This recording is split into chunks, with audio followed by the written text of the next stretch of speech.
And let me make you co-host, Jenny. All right, sounds good. Okay, I would like to call to order the Wyndham Raymond School District Board of Directors. It is 6:30 p.m. on Wednesday, November 4th, 2020. We are in Zoom video conferencing. Mr. Howell? Kate Bricks, Here. Jenny Butler, Here. Jenny Cummings, Here? Marge Gavoni, Here. Pete Hensler, Here. Anna Keeney, Here. Kate Levier, Here. Scott McLean, Here. Christina Small, Here. and Molly Cochran. Here. Okay, will you all please stand for the Pledge of Allegiance?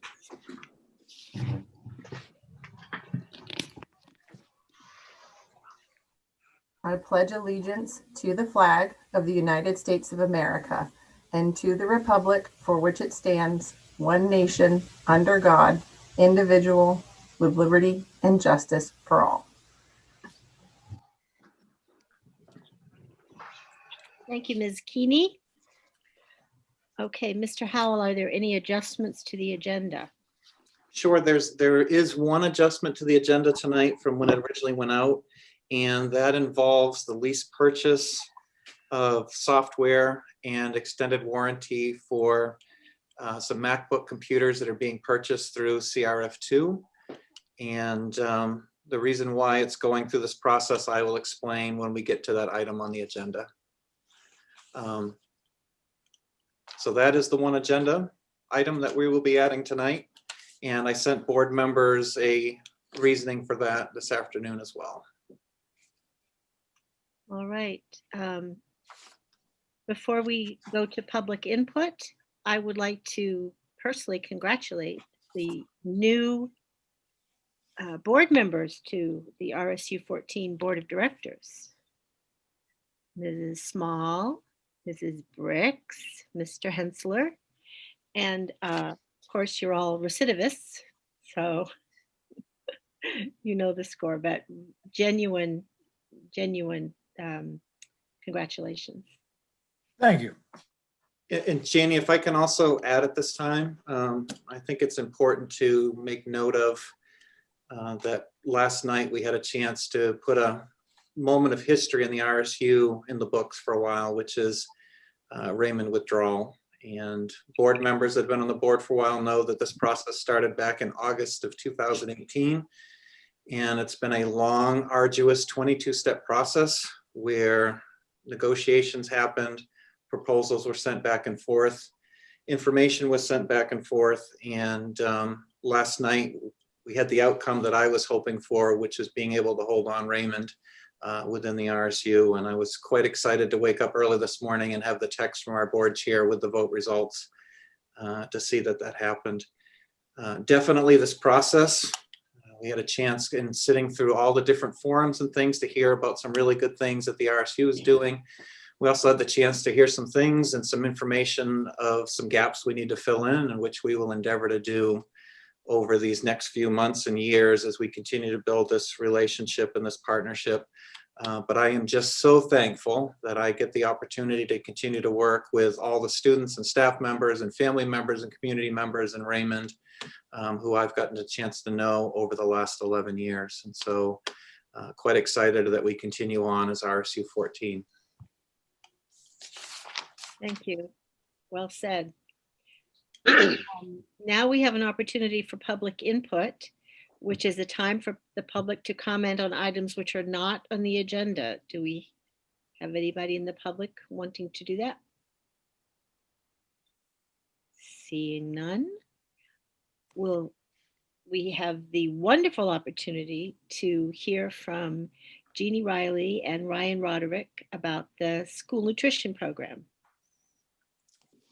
Okay, everyone. Hi, hello. I'm Jeannie Riley, Director of School Nutrition, and sitting with me here tonight in this Zoom is Ryan, direct from his basement. Just, you look really at home, Ryan. Cozy. Looks like a good place to be. I'm going to share my screen. I have a quick little PowerPoint presentation, just some photos of what our current reality is. It won't take very long. And then at the end, if you have questions, you can ask. I'm going to try to share my screen. We'll see how this goes. I've seen you do it successfully once so far. Did that work? I made you co-host. Oh, I'm almost there. Share. Yeah, good. Perfect. Okay, so first of all, serving meals during the pandemic has been a crazy and wild roller coaster ride, from what we did last spring, where we were providing families with bulk food to go home, to summer meals, to where we are now, feeding kids half in the school, half on and mobile meals, and really trying to reach out to all families. The first thing I really want to say is none of this would be possible if it wasn't for my amazing team. We knew they were top notch. We asked them to do wild and crazy things and to go above and beyond, but they have proved themselves. I get like choked up when I talk about how amazing they are. Time and time again, they have proved themselves to be outstanding and phenomenal. You know, we're not only feeding kids in the classroom. Some of our schools are feeding kids in the classroom and in the cafeteria. And then we're feeding families, students, and 5 locations on the road too. And we're feeding them for the weekend too. And they just keep on rolling and keep on doing whatever we ask them to do, and problem solving. I was struggling with the problem of snow days, and I went to one of my schools the other day, and you know, they just collaborated and came up with the best possible solution without my input, you know, and I was like, this is it. You know, this is what happens when everybody is working together towards an amazing goal. And I really this would not be happening if it wasn't for our team in the kitchen and without Ryan working next to me, because this is a lot of work. And so what I mean when it's a lot of work is, let me see if I can now get my slide to, okay, so here we are in all of our glory. We're still school gardens. We still managed to have produce in our school gardens this fall. The Jordan Small Garden was phenomenal. We're serving from a van that we've just procured thanks to COVID relief funds. Our team is serving from carts like you see at the bottom right hand on your screen. Each of our buildings has a cart like that goes from either door to door or remote access places in different buildings where kids can grab breakfast or lunch depending on what school they're at. And meals are being packaged. As you look at the meals in some of these pictures, they're packaged in clamshell containers and cardboard containers and any kind of container you can get, and any kind of container we can get our hands on. Meals are going out that way. And then in the bottom left is a picture of what it looks like in our mobile meals van. And that photo is maybe from one of our very first days serving mobile meals. And I can tell you that now our van is packed to the gills. So mobile meals, what does that look like? And this is how Ryan and I start our morning. Families can order mobile meals. They are free for all children ages 0 to 18, but they do need to order them. And this just helps us to manage the amount of food that we're preparing. It helps us to manage waste. It helps us to not over prepare or under prepare, and ensures that families have a choice of what they're getting for a meal, and that the food will be there for them when they arrive at their pickup location. So we have purchased this software that allows families to order, and then we print out these tickets, no different than if you were ordering food from a restaurant, and then we sort them based on where they're going to be picked up, and we alphabetize them to make it easier for us to locate that meal when the families come to their pickup location. And this takes a good hour and a half in the morning just to kind of get this all organized. And while I'm doing this, Ryan's organizing a list so we can be cross-referencing our pickups and making sure that every family is served and that everything is as seamless and timely as possible.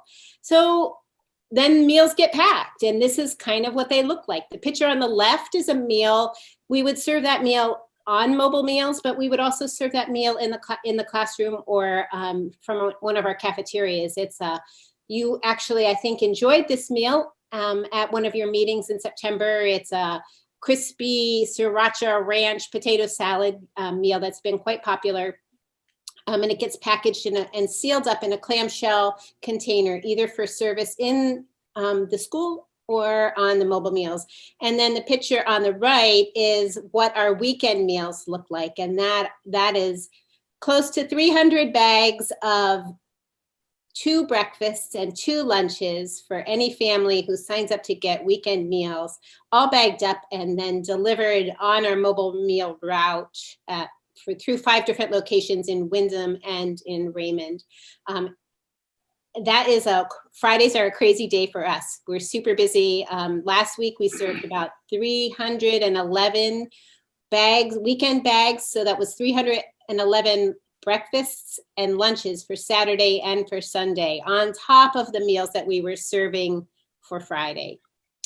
So in the classroom and in the schools, this is a little bit of what meal service looks like in the schools. This picture on the left is out of the concession stand at Windham High School, which we have taken over for breakfast and lunch service as another location where kids can grab a breakfast and lunch and eat in a safe social distancing manner. And then we are also serving in the pods at Windham High School from these carts, but these carts are also in use at Manchester School, at Windham Primary School, at Raymond Elementary School, Windham Middle School. All of our schools are serving, except for Jordan Small, which is serving all of their meals in the cafeteria. All of our schools are serving in many different ways, and sometimes multiple different places in the building and multiple different ways throughout the building, making meals as accessible and easy to get as possible. So we have this shiny new mobile meals van, which we love. And thanks to some COVID relief funds, we also have 2 new drivers who are on this van daily, delivering meals to our mobile meals route, which goes from Stadium Drive to the parking lot at Joyful Noise Daycare to Manchester School parking lot. And then we head up to Raymond Elementary School parking lot, and then back down to 302 to the parking lot at Creative Kids Daycare, where any family can choose a location that's most accessible to them and pick up at the appointed time. This van has been, we couldn't be doing these mobile meals without this van. In fact, we now have 2 vans, and we have a refrigerated van coming our way this month. So the van has been great, and we thought that the wrap on the van made it look appealing to families and made us easily identifiable so that they would know where to access the meals in the parking lot. And here we are in action.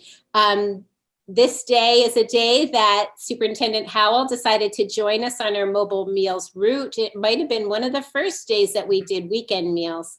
And definitely it's Friday, so none of the students are in school. And then we're also offering weekend meals. So it is our busiest day. And on that day, we bring 2 vans, one for meals and then one for weekend meals. And we're pretty tired when it's all over, but it's fun and it's busy. And last week it was super cold. So what do meals look like? This is kind of what they look like. This is pictures of different meals at different grade levels. But again, right now, especially on mobile meals route, almost all of our meals are cold and can be eaten cold. Although for some of the middle and high school students, we are sending home food that will need to be reheated for breakfast, we're sending like a breakfast sandwich that students can reheat, or pizza that they can reheat. But for the most part, for elementary school students and many of the other meals as well, the meals are being served cold, for a number of reasons, but just to keep it as safe as possible and to make it as easy to eat as possible. And at our elementary schools in the building, because meals are being served in the classroom, we wanted to be serving things cold just so that food wasn't getting, like hot food wasn't getting cold in the process of delivering the meals to the classroom. And if you ever want to get a lot of steps on your Fitbit, I invite you to join our team at Wyndham Primary School as they deliver lunches to Wyndham Primary School. A good 8,000 steps you'll get just delivering lunch. So here we are, you know, school breakfast, and we worried a little because we've made such a focus on keeping things fun over the past years, and this mobile meals and the way we're serving meals doesn't really feel like much fun right now. But our team, this is their idea. They went to town, they made these spider donuts at Wyndham High School last week, which was a perfect way to celebrate Halloween. And they are so creative and imaginative and just inspire us every day. So these spider donuts sold out and were part of a school breakfast at Wyndham High School last week, I think on Thursday, the day before we left the school for the Halloween weekend. And our weekend meals really have turned out to be bags of fun for families. Families tell me all the time that it's just like a grab bag, whereas our meals during the week are selected. Families can choose between, you know, 2 different breakfasts or 2 different lunches. The weekend meals are kind of created and go home. No one is selecting their choices, so they don't know what they're getting.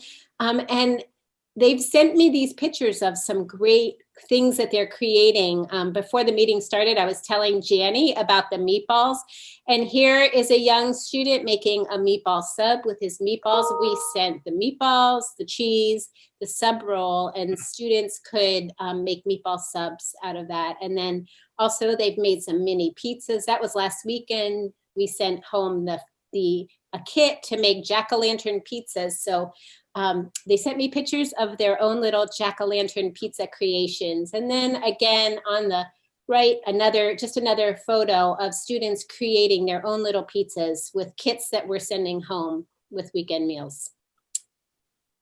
So when we come to crunching numbers, I was like very concerned about our free and reduced percentage for this year, not because I don't think that there's a lot of families who are qualifying, but because of families not necessarily needing to submit the application this year, because right now, thanks to some COVID related waivers, all school meals, both breakfast and lunch, are free for the entire school year. So there was a little bit of a little lack of incentive for families to send in their free and reduced meal application. But if you look at this comparison from last year to this year, it's not as bad as I thought it was going to be. However, I mean, it's not affecting the school nutrition program because all children are eating for free and we're getting fully funded through the USDA for all of those meals. But this affects a lot of other areas of school funding. And when we assessed how many families didn't send their free and reduced meal application home or back to school this year, there is over 100 families. Most of them were families whose children are still enrolled, but 100% remote. Those families did not send their applications back. So they're not captured in these numbers. And my guess is, because they qualified last year, that they probably also qualify this year. So our numbers are not very well represented by this current 2021. But the decline wasn't as bad as I thought it was going to be. In fact, I feel like it's pretty flat, except for Jordan Small has quite a big dip. And then when you talk about participation, my next slide is participation. Meal numbers last year in October we served a total of 53,021 breakfasts and lunches. So when we started this year, I told my team, we have half of the students here, or not even half when you count the number of students that have chosen to go 100% remote. So we're not even at that 50% mark. If we're serving 50% of the kids, we are really doing a great job. If we go over 50%, then I feel like we're doing phenomenal. And so in October, when we added the number of breakfasts and lunches that we served, it was 32,387. The part of the difference is that we're able to serve on weekends now, and we can claim those meals and get reimbursed for those meals at a full rate, which is really helping us. And it's also keeping our staff busy on those Fridays where without students in the classroom, my staff wouldn't have things to do. So it's giving our team something to do on Fridays, and it's keeping our reimbursement level at as high as possible. I'm not going to kid you, it will be a pretty grim year as far as our funding goes, just because we aren't feeding as many students and we're not selling the a la carte. We are selling a la carte at our middle and high schools at a very limited basis, but we really want to keep students from touching things, from handling things. So we've really pulled back on that, and we're encouraging all students to get a school meal because the school meal is free. But it will be a different year funding wise because we have our team, we've kept our team fully staffed and fully employed. And it's really, Ryan and I were talking about this today, it's really taking all of us to get this done, like to be here and there and everywhere and serving, all over Wyndham Primary School or down the hallways at Manchester School and in the cafeteria and, many different places. It's taking our team, they are very busy and we haven't laid anyone off, but you can see that our participation is down. But we're doing our best. So that's kind of our story. But if you have questions, Ryan and I would be happy to entertain them.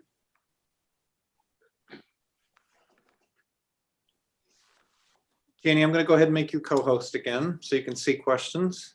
Okay. Yeah, good.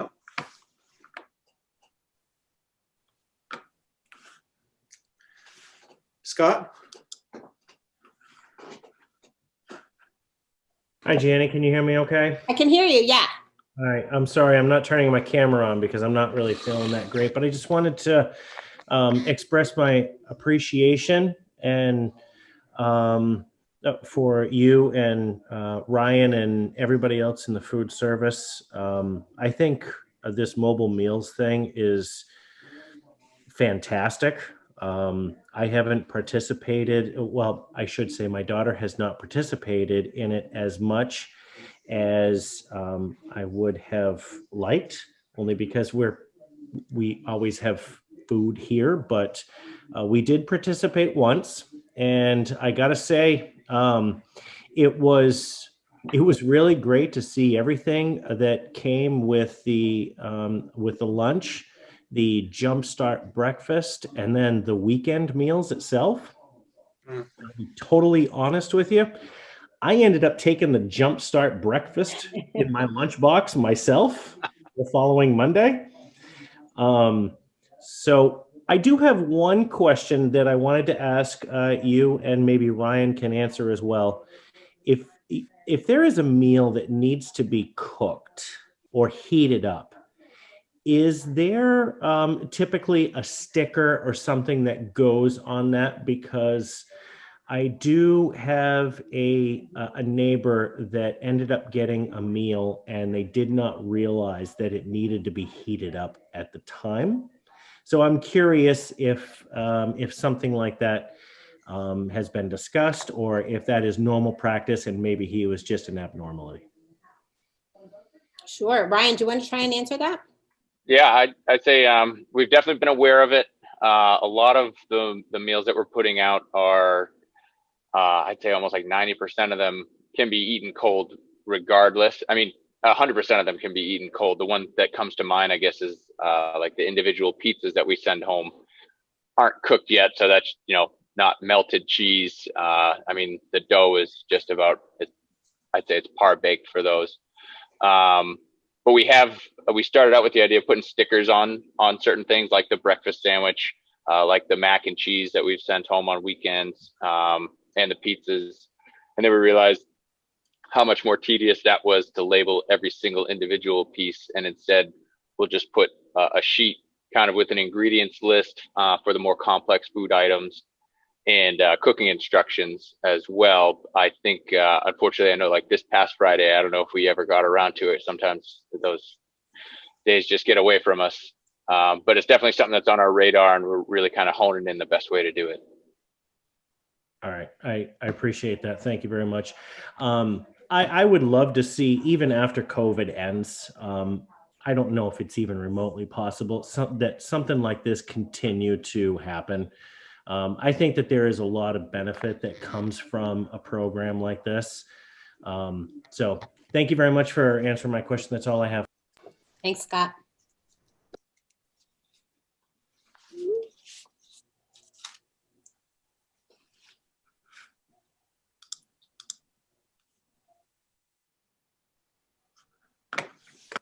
Janny, you're on mute.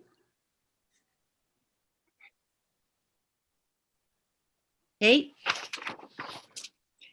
Which one, me or? Yeah. Oh, Okay. Thank you. I just wanted to say we have been participating in the mobile meetings for probably about 3 or so weeks now, and it's been wonderful. So thank you both, and please let your staff know to thank them for all the hard work that's been going into it. The emails that you send out, it's really funny because in one of them, it mentions how much the kids like to get the little cartons of milk.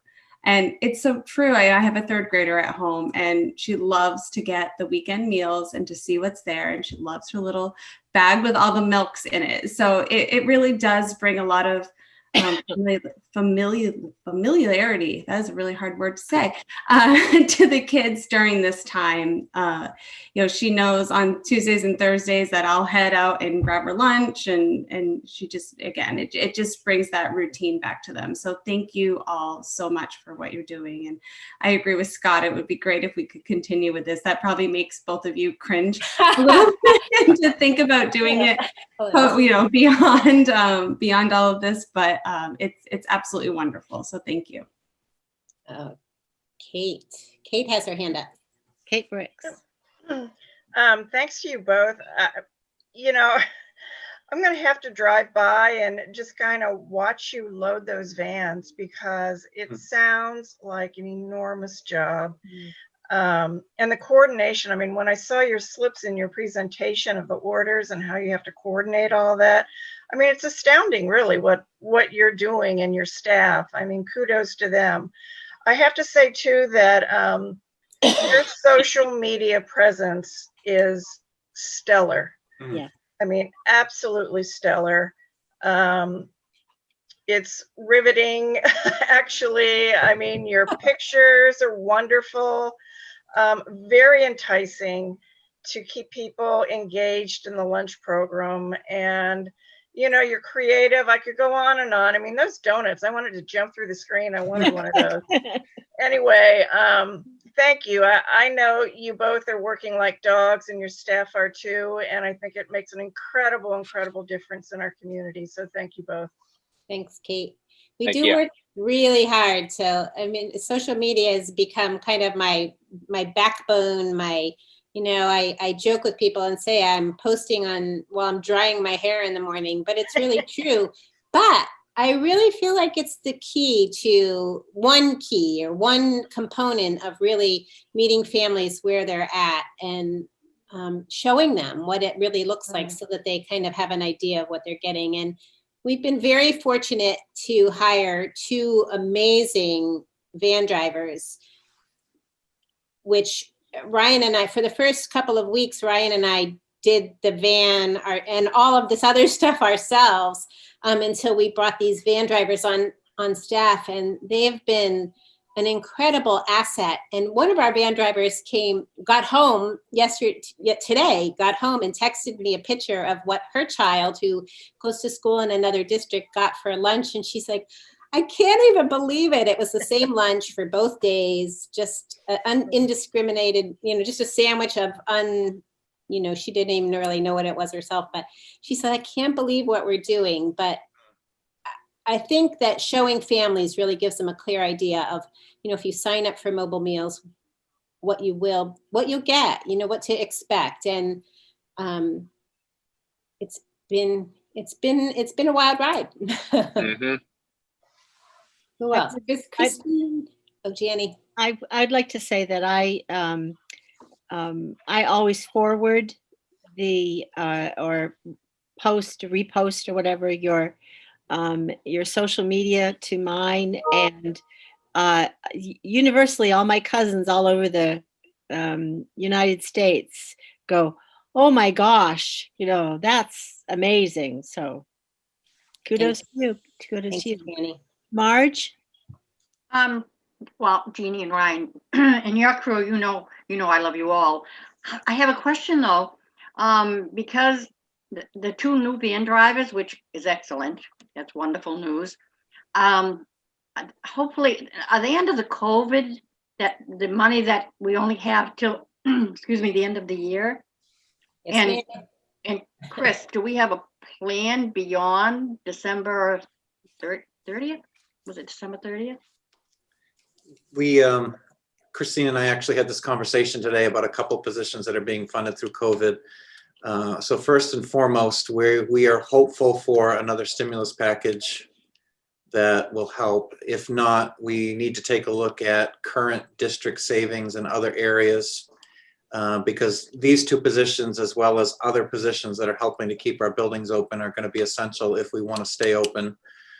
So we're working with Stacy on some of our current savings and where we can reallocate within budget to make sure that some of these things can go on.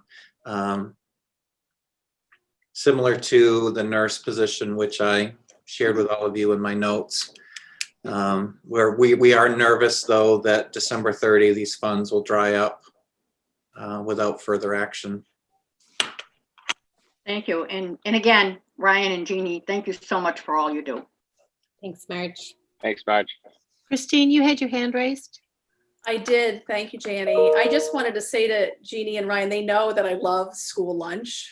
And I had heard prior to coming to RSU 14, I had heard all about the school nutrition program here, but it really is remarkable. And I just wanted to thank the entire school nutrition team and highlight, not only is the food outstanding, the presentation is stunning.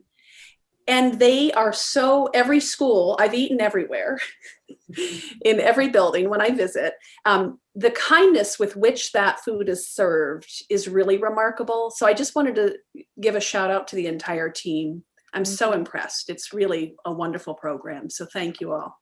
Thanks, Christine. They are amazing. They really are. My staff, I'm in awe of my own team every day.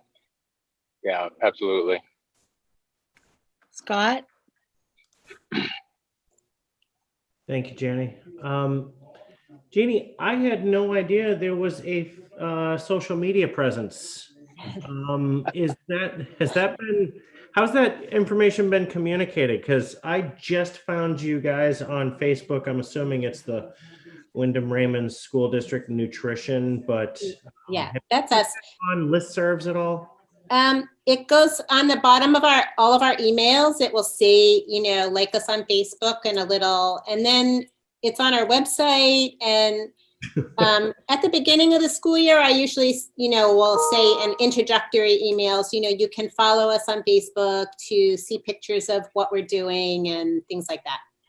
All right. I apologize. I it's had okay. No idea. I will make sure that I try and spread the word as well. Thanks, Scott. Okay. Jenny, can I just say one more thing before we close this out? Which is that just to again express my thanks and gratitude to Jeannie and Ryan for everything they've done over the last few months to make this happen. I mean, the logistical challenges of taking orders, first of all, printing those, making meals customizable instead of actually just getting whatever you get in a bag, and being able to do that on a large scale in a short period of time. Also to Mike Kelly for finding those vans in a short period of time and then working to make these things happen. This is one of those items we talked about last board meeting with that being able to purchase these vans through relief funds. They are definitely helping us now. They're helping us into the future, and they will be a long-term investment that we will get many years out of in the RSU. And so they're not disposable items. And so it's just nice to be able to have that opportunity. But the leadership shown by Jeannie and Ryan and the creativity, I'm just in awe. And they are diagonally across from Christine and I here on our little wing. And I also enjoy the little testing samples that Ryan gives me. Get Who my doesn't? opinion on which honey mustard to serve with the meals. Exactly. It's very important. Great. Well, thank you both. We really appreciate it. And I know you'll convey our thanks to your staffs because Absolutely. We will. Thanks so much, everyone. Yeah. Thank you all very much. thank you. All right. Enjoy the rest of your meeting. Oh, we will. Jenny, could I have a motion, please? Yes, I move to vote to authorize the superintendent to enter into the financing agreement for the lease purchase of AppleCare and JamF software through Apple Inc. at $240,825 at 0% interest, amortized over 4 years at an annual cost of $60,206.25. Should that be in the best interest of the district pursuant to 20 AMRSA subsection 5401-15C in the format presented. Second. It's been moved by Jenny and seconded by Kate. Any public comment? Any board discussion? Can I just interject for a minute and just talk a little bit about why this is before you tonight? I think you've probably heard from me a recurring theme that to the extent that we can use CRF funds for long-term investments in the district in order to make sure that we can support our students just beyond the short period of time that we have these funds. One of the projects I shared with you last week is the replacement of grades 4, 5, and 6 computers, as well as the staff machines that go along with those, plus the network required things and the cases that go along with it. In our replacement cycle, all of those computers would have been coming as part of the budget that's coming up this year. They're due. The technology is reaching the end of warranty and also reaching the end. We're in the district, we then typically would cycle to the lower elementary schools. By purchasing this now through CRF, we get to do a couple things. Is that one, we get to do a significant reduction from the budget coming up next year because we'll be able to purchase some things. We will not have to go through that replacement cycle. In addition, we will be able to now pick up some additional machines that in the event that we are required to go 100% remote and we need to push more machines to the elementary level, it will greatly increase our capacity to do that as a district. So the technology support through that. One thing that we've run into with CRF funds is that any software can only be paid for during the time period between the purchase and December 30th. So the state will, or through federal funds, will pay for the hardware, but it won't pay for the warranties and the software that goes along with it. And so working with Apple, initially this was a $240,000 bill that would have to be picked up locally. Instead, we worked with Apple. Can we push that out over 4 years and push it into next year so it would become a budget item possibly next year as of $60,000? There's also a possibility with a second stimulus that we could use that second stimulus to just get rid of the $240,000. So it buys us a little bit of time with that. We are leveraging close to $1 million worth of technology and also making a significant reduction to the budget that will be presented to you in February, knowing that revenues are going to be down. So be my recommendation that we move forward with this. The software pieces allow us to push out updates to be able to control our inventory. In addition, this is a full 4-year warranty, which we use for repairs to make sure that things are continuing to move forward with for our students. Anyone want to comment? Okay. It's been moved and seconded. All those in favor? Scott McLean,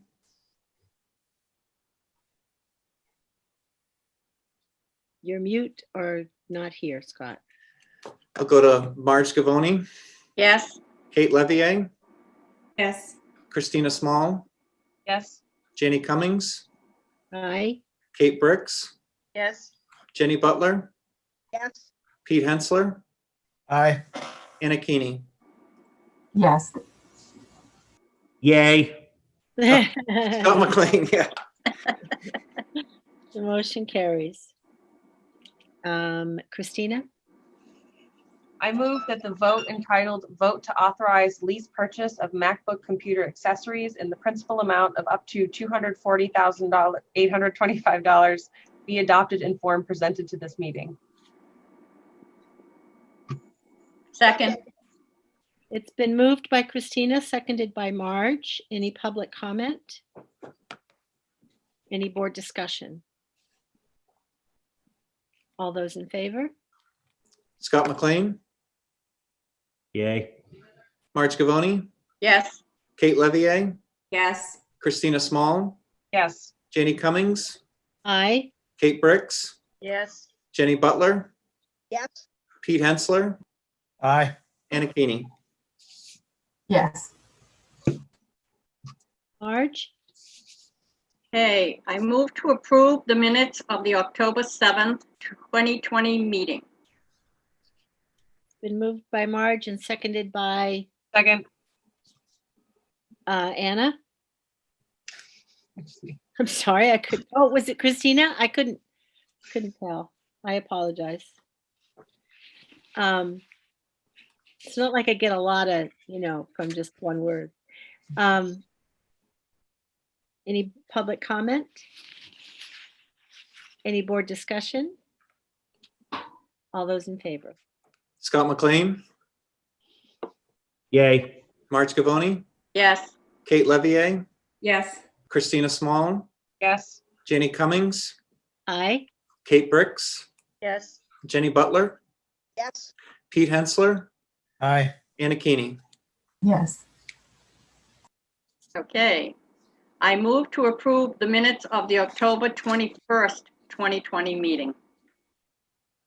Second. Second. It's been moved by Marge, seconded by Kate Bricks.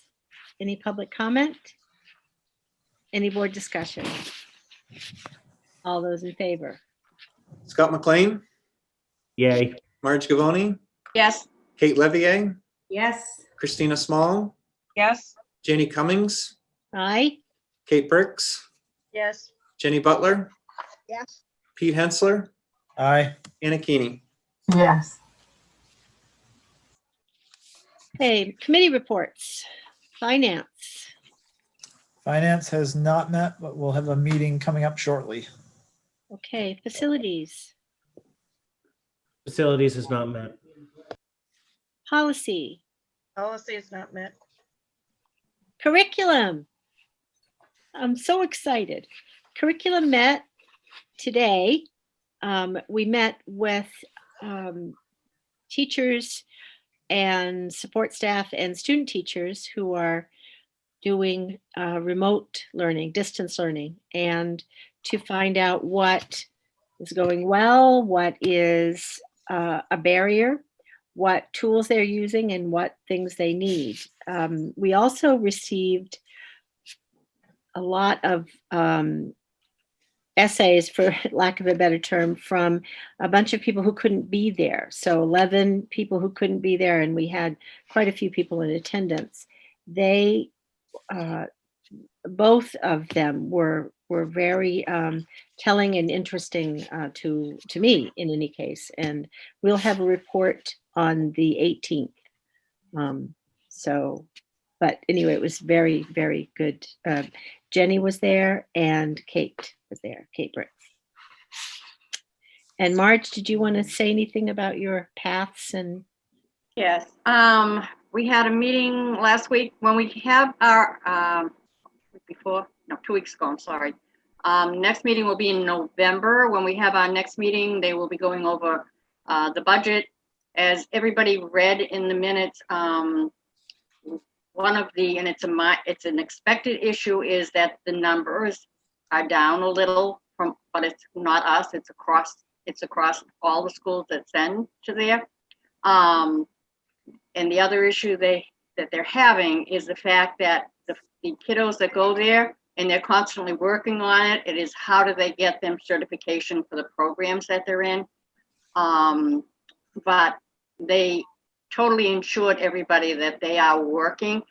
Some of them might get it after, but they really have not forgotten them, and they will be able to continue on the path that they're on.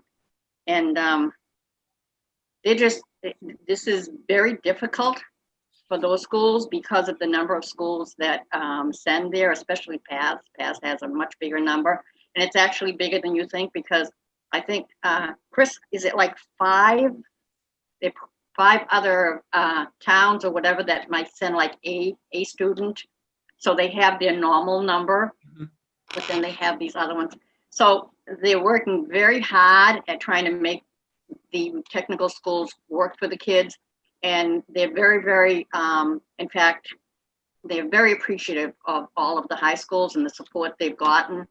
In fact, Ryan, I talked to Ryan after that, and he is happy with what's happening with the kids that are going there, and feels that his relationship with those schools, and he keeps it daily, is allowing things to proceed as best they can for all the students going there. So I think everybody's doing the best they can for the students that we're sending there. Chris, do you think you were there? Yeah, the only other thing I want to add to that, Marge, is that both schools have engaged Suzanne Godin, who is the former superintendent in South Portland, and they're working through a visioning process for both PATH and Westbrook Regional Vocational on what is the vision for career and technical education for our area.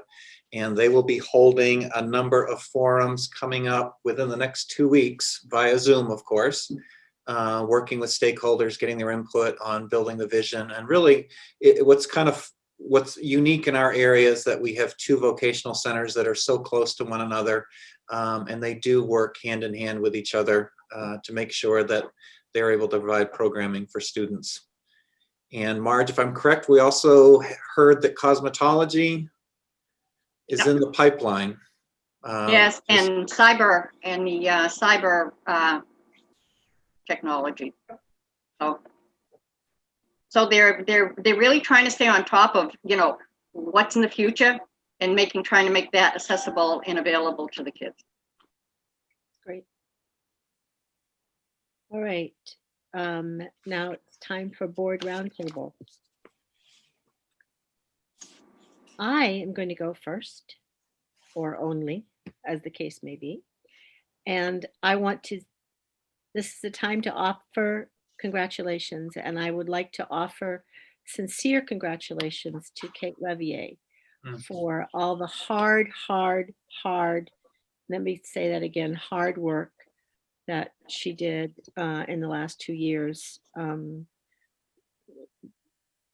working on the Raymond Withdrawal Committee, because it was something that she did not want to see happen, and it was difficult to work on. And I speak for myself. Thank you for the community of Raymond too. So thanks, Kate. Really appreciate it. We're all clapping our hands. Anyone else? Jenny? I was fortunate to go ahead and visit with Mr. Howell, the superintendent, last Tuesday, so a week ago.